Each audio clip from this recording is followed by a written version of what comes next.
এই সূরাটা যে ব্যক্তি রাতের বেলা পড়বে, বর্ণনা এসেছে যে দারিদ্রতা আপনাকে স্পর্শ করবে না ইনশাআল্লাহ। সুদ খাচ্ছে কি জন্য? টাকার জন্য তো নাকি? টাকা পয়সা ধন দৌলত করবেন, এই তো আপনার উদ্দেশ্য নাকি? এই জন্যই তো মায়ের সাথে জানা করছেন, তাই তো? আল্লাহ বলছেন সূরা ওয়াকিয়া পড়েন, আপনার দারিদ্রতা দূর হয়ে যাবে ইনশাআল্লাহ। বিশ্বাস হচ্ছে না? রিজিক কার হাতে? না, রিজিক তো আমাদের হাতে। এটা মানুষ বিশ্বাস করে না আসলে, এটা মুখে বলে। মানুষ মুখে বলে রিজিক আল্লাহর হাতে। মানুষ যদি বিশ্বাস করতো রিজিক আল্লাহর হাতে, তাহলে মানুষ কেমন করে সুদ খাবে? মনে করছে রিজিক আমার হাতে, আমি যদি খাই সুদ তাহলে আমি গেইন করব, যদি না খাই তাহলে আমি দারিদ্রতায় ভুগবো নাকি?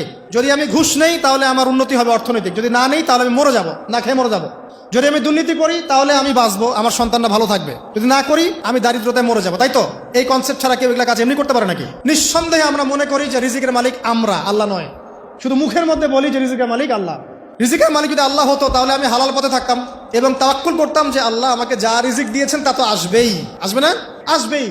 আপনাকে যদি আল্লাহ পাক লালমনিরহাটের 100 একর জায়গায় যত ধান হয়, এতগুলো ধান যদি আপনার আমল নামায় লিখা থাকে, মানে আপনার আমল নাম হচ্ছে রিজিকে, তাকদিরে আপনার তাকদিরে যদি লিখা থাকে যে আপনি 100 একর জমির ধান খাবেন তারপর মরবেন, আছে না লিখা?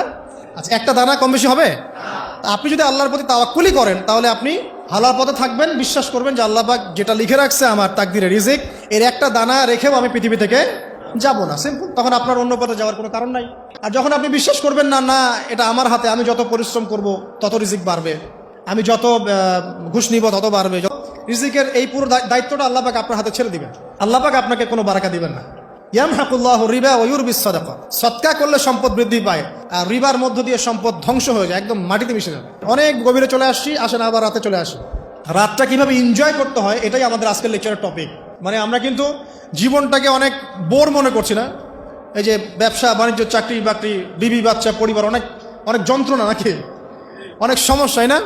কিন্তু আল্লাহ পাক ইসলাম দিয়েছেন কিন্তু জীবনটা উপভোগ করার জন্য। কি জন্যে?